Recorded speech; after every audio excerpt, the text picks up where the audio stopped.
ওং নম ভগবতে বাসুদেবায় নম। রাধে রাধে। গীতার মূল্যায়নের আজকের ভিডিও মানসিক শান্তি পাওয়ার আসল চাবিকাঠি। শ্রীমদ্ ভগবদ্গীতার পঞ্চম অধ্যায়ে 14 নম্বর শ্লোক থেকে জানব। 14 নম্বর শ্লোক সংস্কৃতে বলা হয়েছে, ন কর্তৃত্বং ন কর্মাণি লোকস্য সৃজতি প্রভু, ন কর্ম ফল সংযোগং স্বভাবস্তু প্রবর্ততে। এর অনুবাদ, দেহরূপ নগরীর প্রভু জীবকর্ম সৃষ্টি করে না, সে কাউকে দিয়ে কিছুই করায় না এবং সে কর্মের ফলও সৃষ্টি করে না। এই সবই হয় জড় প্রকৃতির গুণের প্রভাবে। এই শ্লোকের তাৎপর্য হল, ভগবদ্গীতার 7ম অধ্যায় অনুসারে জীব ভগবানের অন্যতম শক্তি উৎকৃষ্ট পরা প্রকৃতি সম্ভূত, যা ভগবানের অন্য প্রকৃতি নিকৃষ্ট জড় বা অপরা থেকে ভিন্ন। কোনো না কোনোভাবে এই উৎকৃষ্ট পরা প্রকৃতির অংশ জীবাত্মা অনাদিকাল ধরে অপরা প্রকৃতির সংসর্গে আছে। জড় বা অপরা প্রকৃতিতে তার অবস্থানস্বরূপ সে যে অস্থায়ী দেহটি সে লাভ করে, সেটি বিভিন্ন ধরনের কার্যকলাপ এবং তাদের ফলস্বরূপ প্রতিক্রিয়া সমূহের কারণ। জীবাত্মা এইভাবে বদ্ধদশায় আবদ্ধ হওয়ায় দেহাত্মবুদ্ধিতে দেহের কার্যকলাপের ফলসমূহ ভোগ করতে থাকে। জন্মজন্মান্তরে সঞ্চিত অজ্ঞতার পরিণামে তাকে এই দেহজাত দুঃখ কষ্ট ভোগ করতে হয়। কিন্তু যে মুহূর্তে জীবাত্মা দেহাত্মবুদ্ধি পরিত্যাগ করে, সেই মুহূর্তেই সে তার কর্মফলের বন্ধন থেকে মুক্ত হয়।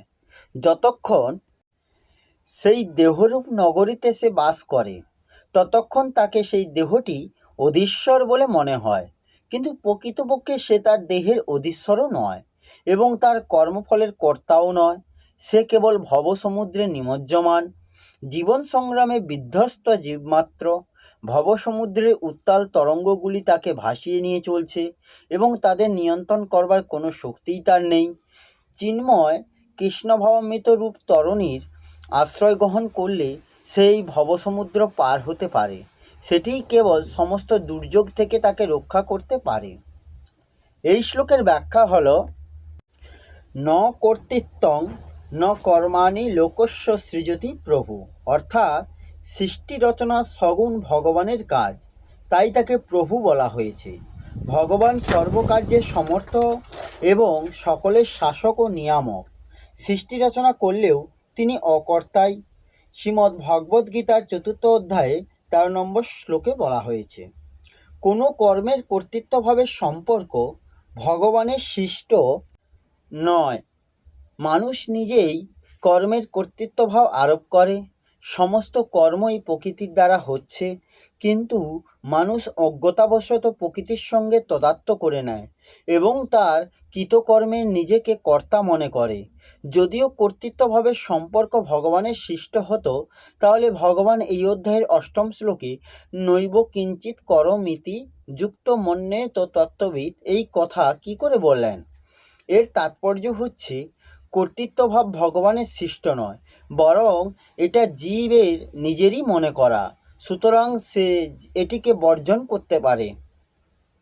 ভগবান এমন বিধানও দেন না যে অমুক জীবকে অমুক অশুভ কর্ম করতে হবে। ভগবান যদি এরূপ বিধান দিতেন, তাহলে বিধিনিষেধ আরোপকারী শাস্ত্র, গুরু, শিক্ষা ইত্যাদি সবই ব্যর্থ হয়ে যেত। এইসবের কোনো সার্থকতাই থাকতো না এবং জীবকে কর্মফলও ভুগতে হতো না। ন কর্মাণি পদের দ্বারা এই প্রমাণিত হয় যে মানুষ কর্ম করাতে স্বাধীন। ন কর্ম ফল সংযোগম, অর্থাৎ জীব যেমন কর্ম করে তাকে তেমনই ফল ভোগ করতে হয়। জড় হওয়ার জন্য কর্ম নিজের ফল ভোগ করতে অসমর্থ। তাই ভগবান কর্মফলের বিধান করে এইভাবে, লভতে চ তত কামান ময়ৈব বিহিতান হি তান। ভগবান কর্মের ফল দিলেও তার সঙ্গে সম্পর্ক স্থাপন করেন না, বরং জীব তার সঙ্গে নিজ সম্পর্ক স্থাপন করেন। জীব অজ্ঞতাবশত কর্মের কর্তা হয়ে এবং কর্মফলের আসক্ত হয়ে কর্মফলের সঙ্গে নিজ সম্পর্ক স্থাপন করে সুখী বা দুঃখী হয়। জীব যদি কর্মফলের সঙ্গে নিজ সম্পর্ক স্থাপন না করে তবে সে কর্মফলের সম্পর্ক থেকে মুক্ত থাকতে পারে। যারা এরূপ কর্মফলের সঙ্গে সম্পর্ক স্থাপন করে না তাদের অষ্টাদশ অধ্যায়ে ১২তম শ্লোকে সন্ন্যাসী নাম আখ্যা দেওয়া হয়েছে। ইহলোকে বা পরলোকে তাদের কর্মফলের ভোগ করতে হয় না। কর্মফলের সম্বন্ধ যদি ভগবান যোগ করতেন তবে কোনো জীবই কর্মফল হতে মুক্ত হতে পারত না। দ্বিতীয় অধ্যায়ে ৪৭তম শ্লোকে ভগবান বলেছেন মা কর্মফল হেতুর্ভ, অর্থাৎ কর্মফলের হেতু হয়ও না। অর্থাৎ সুখী বা দুঃখী হওয়া বা না হওয়া, অর্থাৎ কর্মফলের হেতু হওয়া বা না হওয়ার মানুষের নিজের হাতে। কর্মফলের সম্বন্ধ যদি ভগবানের সৃষ্ট হতো তাহলে মানুষ কখনো সুখ দুঃখে সম হতে পারত না এবং নিষ্কামভাবে কর্মও করতে পারত না, যেটি করার কথা ভগবান গীতার স্থানে স্থানে বলেছেন। সংশয়, অর্থাৎ শ্রুতিতে আছে যে ভগবান যার ঊর্ধ্বগতি করাতে চান তার দ্বারা শুভকর্ম করান, আর যার অধোগতি করাতে চান তার দ্বারা অশুভ কর্ম করান।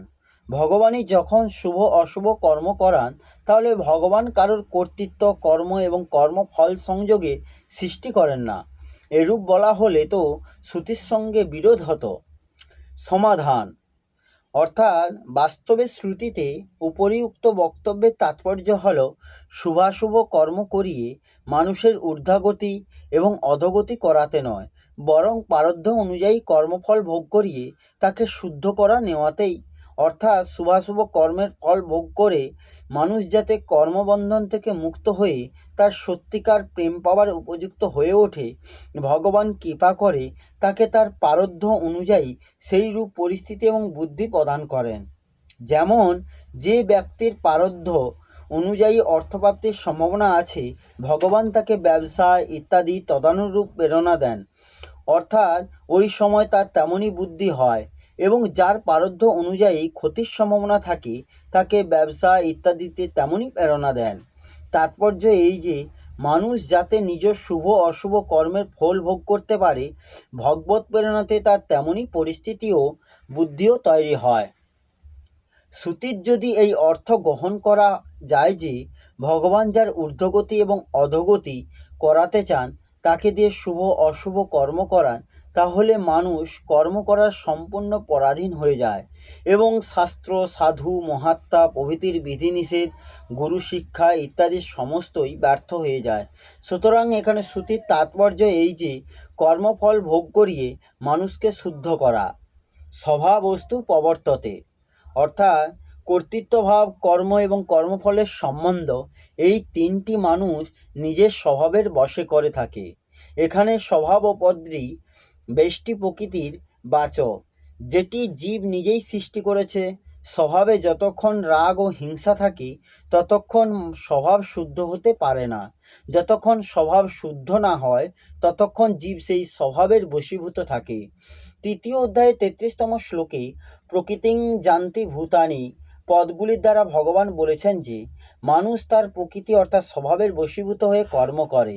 এই কথায় ভগবান এখানে তু স্বভাব প্রবর্ততে পদগুলির দ্বারা বলেছেন। যতক্ষণ প্রকৃতি অর্থাৎ স্বভাবের সঙ্গে জীব নিজ সম্পর্ক বজায় রাখে ততক্ষণ কর্তৃত্ব কর্ম এবং কর্মফলের সঙ্গে সম্বন্ধ এই তিনটিতে জীবের পরাধীনতা বজায় থাকে, যেটি জীবের নিজেরই তৈরি। উপরে উল্লিখিত পদগুলিতে ভগবান বলেছেন যে কর্তৃত্ব কর্ম এবং কর্মফল সংযোগ তিনটি জীবের নিজ সৃষ্ট, তাই সে নিজে এগুলি ত্যাগ করে নির্লিপ্ত হতে সক্ষম। এই শ্লোকে বৈশিষ্ট্যভাবে বলা হয়েছে কর্তৃত্বভাব কর্ম এবং কর্মফলের সংযোগ পরমাত্মার সৃষ্টি নয়, তা জীবেরই সৃষ্টি, তাই জীবেরই এটি ত্যাগ করার দায়িত্ব। স্বভাবস্তু প্রবর্ততে, জগতের সঙ্গে সম্পর্ক ছিন্ন হওয়া প্রকৃতপক্ষে স্বাভাবিক ব্যাপার, কিন্তু অস্বাভাবিকতার মধ্যে স্বাভাবিকতা দেখার কারণে জগতের সম্পর্ক স্বাভাবিক বলে প্রতীত হয়। এই স্বভাব সতই নয়, এটি হলো কৃত্রিম বা বানানো। এই হলো শ্রীমদ্ ভগবদ্গীতার পঞ্চম অধ্যায়ে কর্মসন্ন্যাস যোগের 14 নম্বর শ্লোকের অনুবাদ সহ ব্যাখ্যা। আসবো পরের ভিডিওতে। রাধে রাধে, জয় শ্রীকৃষ্ণ, জয় গীতা।